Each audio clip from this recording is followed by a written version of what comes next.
Horror stories کی videos میں ایک بار پھر ویلکم۔ اگر آپ اس چینل پر نئے ہیں تو اس چینل کو زیادہ سے زیادہ سبسکرائب کریں، بیل آئیکن کی نوٹیفیکیشن کو دبائیں اور اس ویڈیو کو زیادہ سے زیادہ شیئر کریں اور لائک کریں۔ تو بنا ٹائم ویسٹ کیے چلتے ہیں ویڈیو کی طرف۔ یہ 1852 کا موسم گرما تھا، جب ریونس فوڈ کا چھوٹا سا قصبہ کئی بے ایمانہ قتل و غارت گری سے دوچار تھا۔ شہر کے لوگ خوفزدہ ہو گئے جب انہوں نے اپنے ساتھی باشندوں کی لاشیں دریافت کیں جو شناخت سے باہر ہیں۔ مقامی حکام اس بات سے پریشان تھے کہ ان گھناؤنے جرائم کے مرتکب کو کیسے پکڑا جائے۔ جوں قتل کا سلسلہ جاری رہا، یہ افواہیں گردش کرنے لگیں کہ قاتل انسان نہیں تھا بلکہ کسی قسم کا کوئی عصیب یا عفریت تھا۔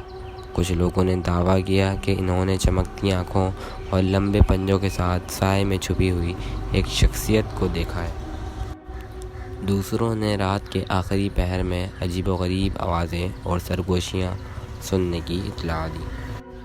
ایک رات قصبے کے بہادر مردوں کے ایک گروپ نے معاملات کو اپنے ہاتھ میں لینے اور قاتل کو تلاش کرنے کا فیصلہ کیا۔ مشالوں اور پچ فورکس سے لیس انہوں نے شہر کے مضافات میں جنگلات کو جھاڑ دیا۔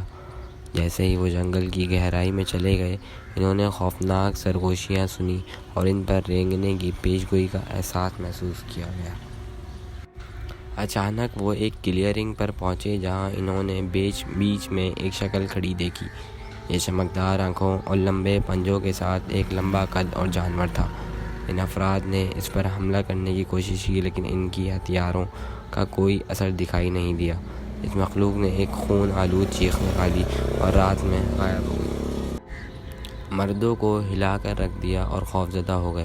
اگلے چند ہفتوں میں مزید لاشیں دریافت ہوئیں، ہر ایک پچھلی سے زیادہ خوفناک۔ شہر کے لوگ رات کے وقت اپنے گھروں میں رکاوٹیں لگانا شروع کر دیتے ہیں، اندھیرے کے بعد باہر نکلنے سے ڈرتے ہیں۔ ایک دن ایملی نامی ایک نوجوان عورت شہر سے غائب ہو گئی۔ اس کے گھر والوں اور دوستوں نے اس کی تلاش کی لیکن وہ کہیں نہیں ملی۔ ہفتے گزرتے گئے اور شہر کے لوگوں نے اسے کبھی زندہ ملنے کی امید چھوڑ دی۔ لیکن پھر ایک طوفانی رات ایملی کی ماں دروازے پر کھرچنے کی آواز پر بیدار ہوئی۔ اس نے فرض کیا کہ یہ کوئی آوارہ جانور ہے اور تفتیش کرنے چلی گئی۔ جیسے ہی اس نے دروازہ کھولا، اس نے ایملی کو وہیں کھڑا دیکھا جو ہڈی تک بھیگی ہوئی تھی اور مٹی اور پتوں سے ڈھکی ہوئی تھی۔ لیکن ایملی پہلے جیسے نہیں تھی۔ اس کی آنکھیں کوئلے کی طرح کالی تھیں اور اس کی جلد ٹھنڈی اور چپچپا تھی۔ وہ بے ساختہ بڑبڑائی اور ایسا لگ رہا تھا جیسے ٹرانس جیسی حالت میں ہو۔ اس کی ماں نے اسے اندر لے جانے کی کوشش کی لیکن ایملی نے مزاحمت کی، چیخیں ماری اور مارا بھی۔ جیسے جیسے دن گزرتے گئے، ایملی زیادہ سے زیادہ پیچھے ہٹتی اور عجیب ہوتی گئی۔ وہ ایسی زبان میں بولی جیسے کوئی نہیں سمجھتا تھا اور اس کا رویہ تیزی سے بے ترتیب ہوتا گیا۔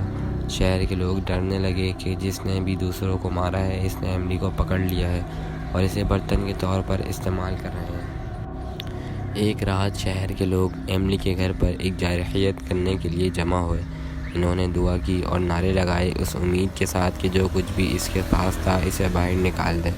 لیکن جیسے ہی انہوں نے ایسا کیا، دیواریں ہلنے لگیں اور درجہ حرارت بہت گر گیا۔ اچانک ایملی کا جسم غیر فطری طریقوں سے ٹوٹا اور مڑ گیا اور اس نے ایک چیخ ماری۔ ایملی کی لاش کو کیمرے میں پھینکتے ہوئے شہر کے لوگوں نے خوف سے دیکھا اور اس کے منہ سے ایک سایہ دار شخصیت نکلی۔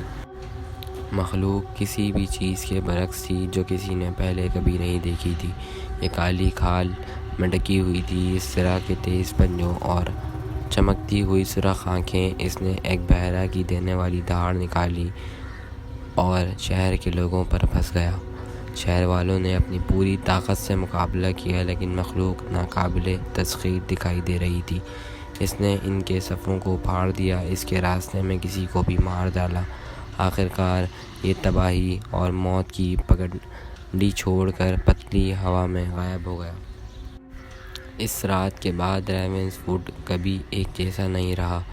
بستی والوں نے کبھی بھی ان ناکیوں کے بارے میں بات نہیں کی جس کا انہوں نے مشاہدہ کیا تھا، اور وہ اس دہشت کو کبھی نہیں بھولے جس نے ان کے شہر کو لپیٹ میں لے رکھا تھا۔ کچھ کا کہنا ہے کہ مخلوق اب بھی جنگل میں چھپی ہوئی ہے، اپنے اگلے شکار کا انتظار کر رہی ہے۔ اگر آپ لوگوں کو ہماری یہ ہارر ہسٹریاں پسند آئی تو اس ویڈیو کو زیادہ سے زیادہ شیئر کریں اور لائک کریں، اور اگر آپ کے پاس بھی ایسی کہانیاں موجود ہیں تو ہمیں کمنٹس کریں، اور ہم انشاءاللہ نیکسٹ ویڈیو اس پہ بنائیں گے۔ اب تک کے لیے اللہ حافظ۔